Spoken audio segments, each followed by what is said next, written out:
हमारे शास्त्रों में, पुराणों में कहा गया है कि जातस्य ध्रुवम मृत्यु, अर्थात जिसने जन्म लिया है वह मरण को निश्चित ही प्राप्त होगा। स्वर्गीय श्रीमान धन्नालाल जी किशन दास जी बड़जाते और हम सबके भाऊसा, एक सरल व्यक्तिमत्व के अद्भुत जिंदगी का सफर। लोग अच्छे हैं, बहुत दिल में उतर जाते हैं। एक बुराई है तो बस यह है कि हमेशा के लिए अपनों को छोड़ जाते हैं। श्रीमान धन्नालाल जी साहब का जन्म आज से 95 वर्ष पूर्व 17 जनवरी 1930 में रेणुका देवी की गोद में बसे हुए मालेगांव तालुका के टाकड़ी ग्राम में किशनदास जी के आंगन में माँ फूला देवी की कोख से हुआ। टाकड़ी ग्राम में 1008 श्री चंद्र प्रभु भगवान का दिगंबर जैन मंदिर है और उन्हीं की अनुकंपा से किशनदास जी एवं माँ फूला देवी का घर आंगन अपने 5 बच्चे चंद्रभान, नेमीचंद, धन्नालाल, मोतीलाल और पन्नालाल इनसे चहक महक रहा था। अपने माता पिता के उच्चतम संस्कारों के साथ बड़े प्यार से इन सब की परवरिश हो रही थी। घर की अनुकूल परिस्थिति में बचपन बीत रहा था, परंतु अचानक घर में डकैत होने की वजह से घर की आर्थिक परिस्थिति नाजुक हो गई। ऐसे में हमारे धन्नालाल जी उर्फ परिवार के सबके भाऊसा ने अपनी प्राथमिक शिक्षा पहली से 7वीं तक की टाकड़ी से की एवं आगे की पढ़ाई के लिए कारंजा गुरुकुल गए थे। बचपन से ही समझदारी रखने वाले धन्नालाल जी ने अपनी विकट परिस्थिति के कारण छोटी उम्र में चॉकलेट बिस्किट्स को त्याग कर कारंजा में अक्सर ज्वारी के रोटी को ही पकवान समझकर अपनाया एवं अपनी कड़ी मेहनत और लगन से आगे का शिक्षण पूर्ण करने का प्रयास किया। इसी बीच उनके माता पिता ने अपने बड़े बेटे चंद्रभान का विवाह शेवंता बाई से रचाया। द्वितीय पुत्र नेमीचंद को सरला देवी से विवाहबद्ध किया था। फिर कारंजा से शिक्षा लेकर भाऊसा टाकड़ी आए और खेती का ज्ञान लेकर उन्होंने खेती करना प्रारंभ किया। सही उम्र एवं योग्यता देखकर इनके माता पिता ने धन्नालाल जी के लिए आडूर निवासी श्री शांतिलाल जी एवं सौ बसंताबाई पांडे की सुशील सुसंस्कारी कन्या ताराबाई का चयन किया और जून माह 1958 में इन दोनों का विवाह रचाया। एक खास बात यह थी कि ताराबाई की माँ बसंताबाई इन्होंने जैनेश्वरी दीक्षा ली और परम पूज्य समतामती माताजी बने। फिर चौथे बेटे मोतीलाल जी के विवाह के लिए पद्माबाई का चयन किया और 5वें बेटे पन्नालाल जी के लिए डाइंबाबाई को पसंद करके उनका विवाह रचाया और इस तरह से एक माता पिता की सभी जिम्मेदारियों को निभाया।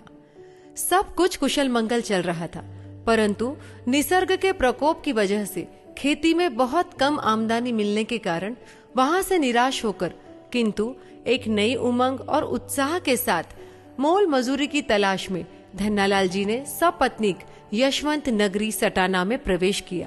अपनी साइकिल को तेज रफ्तार देते हुए भाऊसा ने सटाना में नौकरी ढूंढते ढूंढते श्रीमान प्रेमराज गुलाबचंद जी मेहता इनके यहाँ 5 से 6 वर्ष तक कपड़े की दुकान पर मुनीम बन के काम किया और उनके कंधों से कंधा मिलाकर उनकी सहयोगी तारा देवी ने सिलाई करते हुए संसार के इस गाढ़े को आगे बढ़ाया और उनका हमेशा साथ दिया। इसी के चलते हुए धन्नालाल जी एवं तारा देवी के जिंदगी में 1960 में बड़ी बेटी छाया ने खुशियों की दस्तक दी। फिर 1962 में छोटी बेटी जया लक्ष्मी का रूप बनकर आई। छाया और जया के जन्म के पश्चात पारिवारिक जरूरतों को पूरा करने के लिए धन्नालाल जी ने कपड़े की मुनीमगिरी को छोड़कर अपना रुख कृषि मंडी बाजार की तरफ मोड़ लिया। धीरे धीरे इसी बाजार में धन्नालाल जी 3 से 4 अलग अलग फर्म्स में काम करते हुए सफल हो रहे थे। इसी के साथ 1964 में धन्नालाल जी और ताराबाई के घर में बड़े बेटे और उनकी तीसरी संतान यानी राजू का जन्म हुआ।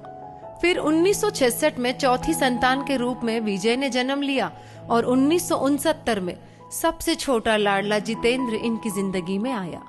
इस तरह से आप 2 बेटियां और 3 बेटों के माता पिता बने। अपने सभी बच्चों को अच्छे संस्कारों के साथ साथ उच्च शिक्षा एवं व्यवहारिक ज्ञान प्रदान करके उन्हें सही समय पर उनके लिए योग्य जीवन साथी का चयन करके उन्हें विवाहित किया। बड़ी बेटी छाया का विवाह नासिक वाले श्रीमान उत्तम चंद जी दगड़े के सुपुत्र श्री विजय कुमार जी के साथ किया। छोटी बेटी जया के लिए रुई देवगांव वाले श्रीमान लालचंद जी कासलीवाल के चिरंजीव श्री जय कुमार जी का चयन किया। बेटे राजू का ब्याह श्रीरामपुर वाले श्रीमान धनराज जी झांझरी की सुपुत्री नीता देवी से किया। फिर अपने पुत्र इंजीनियर विजय कुमार का विवाह धर्माबाद निवासी श्रीमान भीखचंद जी लुहाड़े की बिटिया वर्षा के साथ किया और अंत में छोटे बेटे जितेंद्र के लिए लाएगांव निवासी श्रीमान बाबूलाल जी कासलीवाल की कन्या नीलम का चयन किया। इस तरह से सभी परिवार राजी खुशी अपने जीवन को व्यतीत कर रहा था। अलग अलग फर्म्स में काम करने के बाद 17 अगस्त 1984 में विजय अड़द दुकान के नाम से स्वयं का उद्योग प्रारंभ किया और वे ही उसके प्रोप्राइटर बने। इसके बाद उनके पंखों ने एक सफलता की लंबी उड़ान भरी और उन्होंने उस वक्त अपनी कामयाबी के चलते बच्चों के उत्तम भविष्य के लिए जो बीजारोपण किया था उसके फल हमें सटाना नगर में सफल व्यापारी के रूप में राजू भैया में, विदेश मॉरिशस में स्वर्गीय विजय के बच्चों के रूप में, तो नामपुर में आदर्श व्यक्तिमत्व जीतू के रूप में दिखाई देते हैं। इसमें कोई दो राहें नहीं है। इन्हीं के साथ बेटियां छाया और जया ने भी बराबरी से अपने माता पिता की हर तीर्थ यात्रा को पूरा करने में हमेशा उनका साथ निभाया है। अब मात्र यादें रह गई है। जब आर्थिक परिस्थिति ठीक नहीं थी तब भाऊसा को बार बार पेट दर्द की शिकायत हो रही थी और फिर डॉक्टर की जांच में अपेंडिक्स निकल आया, पर पैसों के अभाव से उन्होंने उस असह्य दर्द को भी आखिरी लिमिट तक सहन किया। फिर श्रीरामपुर वाले बैजी साहब श्रीमान श्यामलाल जी पाटने की मदद की वजह से उनका ऑपरेशन हुआ और वे एक बड़े संकट से बाहर निकले। आज भी समस्त बड़जाते परिवार पाटनी जी का बहुत बहुत आभारी है। ज्यादातर लोग व्यवहार के बाद धर्म अपनाते हैं, किंतु धन्नालाल जी ने धर्म के साथ साथ व्यवहार को अपनाया है। जी हाँ, बिल्कुल सही है। अपनी अर्धांगिनी दृढ़ संकल्पी ताराबाई को दान धर्म में इन्होंने हमेशा साथ दिया है। खास तौर पे सटाना नूतन दिगंबर जैन मंदिर त्यागी भवन के निर्माण के लिए भाऊसा ने स्वयं खुशी से एक बड़ा योगदान दिया है। साथ ही में सम्मे शिखर जी, गिरनार जी से लेकर बाहुबली जी, नेपाल एवं अन्य अनेक जैन तीर्थ दर्शन इन्होंने परिवार के साथ करके पुण्यार्जन किया है। श्री मांगी तुंगी जी तो इनके लिए घर आंगन ही था। सिद्ध क्षेत्र मांगी तुंगी जी में अनेकों बार सौधर्म इंद्र इंद्राणी बनने का सौभाग्य प्राप्त किया है। साथ ही श्री पंचकल्याणक प्रतिष्ठा महोत्सव में आप दोनों तीर्थंकर भगवान के माता पिता भी बने। गत 20 वर्षों से आप दोनों ने 10 लक्षण पर्व घर को त्याग कर अलग अलग तीर्थों पर जाकर अति उत्साह से मनाया है। धर्मानुरागी धन्नालाल जी गुरु भक्ति, गुरु सेवा, आहार दान, वैयावृत्ति में हमेशा अग्रसर रहते थे। इसी के साथ मॉरिशस में रहने वाले बेटे बहू विजय और वर्षा के साथ भी आदरणीय भाऊसा और माँ तारा देवी दोनों ने 2 बार मॉरिशस का यादगार सफर किया। खुशमिजाज, सरल स्वभावी, सभी से खुद होकर बात करना, हंसी मजाक करना, दूसरों को अपना बना लेना, ये उनके जिंदगी जीने का खास अंदाज था। उस जमाने में चल चल चल मेरे हाथी, ओ मेरे साथी, हाँ, इस गाने को गुनगुनाने वाले भाऊसा बाबू मुशाय, राजेश खन्ना के बहुत बड़े फैन थे। कहते हैं, जिंदगी एक सफर है सुहाना, यहाँ कल क्या होगा किसने जाना।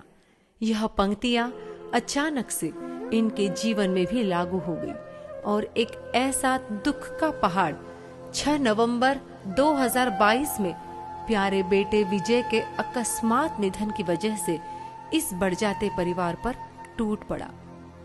एक सूरज था कि तारों के घराने से उठा, आंख हैरान है क्या शख्स जमाने से उठा। शायद से ही कभी बढ़-जाते परिवार उस बात को भुला पाएगा। साइकिल पर सवार होकर मीलों चलने वाले भाऊसा ने 1995 में खुद की एम्बेसडर कार खरीद ली और आचार्य गुरुवर हेम सागर जी के कर कमलों द्वारा आशीर्वाद प्राप्त किया और गुरुवर ने इस कार को लक्ष्मी कह के पुकारा। धीरे धीरे लक्ष्मी के साथ साथ अनेक बड़ी बड़ी गाड़ियों के अब भाऊसा अधिपति हो चुके थे। इसीलिए कहते हैं ऊपर वाला देता है तो देता छप्पर फाड़ के। अब फिर कभी उन्हें पीछे मुड़कर नहीं देखना पड़ा। स्फूर्तिमान धन्नालाल जी और Sugran Tara Devi made for each other couple थे। उनकी एक विशेष बात यह थी कि वे अपने हर जन्मदिन पर गरीब बच्चों को, अपंग बच्चों को अपने हाथों से अन्नदान किया करते थे। उनका 85वां जन्मदिन नामपुर में बेटे विजय और बहुएं वर्षा और नीलम ने परिवार के साथ धूमधाम से मनाया था। 90 वर्ष पूर्ण होने पर सभी परिवार के साथ बेटे राजू ने एवं नीता ने भाऊसा का यादगार जन्मदिन सटाना में मनाया था। अच्छी दिनचर्या एवं स्वस्थ शरीर की वजह से भाऊसा ने अपनी जिंदगी के 95 साल पूरे किए। एक कर्मवीर बेटा, पति परमेश्वर, 5 बच्चों के ज्ञानवर्धक पिता सिद्धार्थ साइली, हर्ष अश्विनी, सोनल, प्राची, खुशबू, धीरज, त्रिशा के फ्रेंडली दादा और राहुल रोशनी, हार्दिक तोरल, सारिका, योगिता, हर्षाली, प्रवेश, नकुल, मीशा, लब्धेश और दैविक के प्यारे नाना, ऐसे अनेक उनके रूप थे। धन्नालाल जी समस्त बढ़जाते परिवार के एक मजबूत आधार स्तंभ थे। अब मात्र एहसास रहा है, सिर्फ एहसास। भाऊसा, आप थे तो रातें भी रोशन थी, अब नहीं है तो दिन भी अंधेरे हैं। अचानक से 2-3 दिन में ही स्वास्थ्य में थोड़ी सी खराबी होने की वजह से उन्हें नामपुर से उनकी कर्मभूमि सटाना लाया गया। वहां पर डॉक्टर दिग्विजय जी शाह, इनके सानिध्य में भाऊसा का इलाज चल रहा था। पर किस्मत के आगे किसकी चलती है। और आखिर इस भव्य जीव ने शांत मुद्रा में सहजता से नमोकार मंत्र को स्मरण करते हुए 15 फरवरी 2025 सुबह 10:30 पर सुसमाधि मरण को प्राप्त किया और निश्चित रूप से वे सद्गति को प्राप्त हुए। अतः उन्हें प्रणाम करते हुए अंत में यही कहूंगी कि परिवार जिसका मंदिर था, स्नेह जिसकी शक्ति थी, परिश्रम जिसका कर्तव्य था, परमार्थ जिसकी भक्ति थी, ऐसे स्वर्गीय धन्नालाल जी की आत्मा को ईश्वर शांति प्रदान करे और समस्त बढ़जाते परिवार को उन्हीं के पद चिन्हों पर चलने का साहस दे। राजा राणा छत्रपति हाथिन के असवार, मरना सबको एक दिन, अपनी अपनी बार रे मनवा, अपनी अपनी बार। ओम शांति शांति शांति।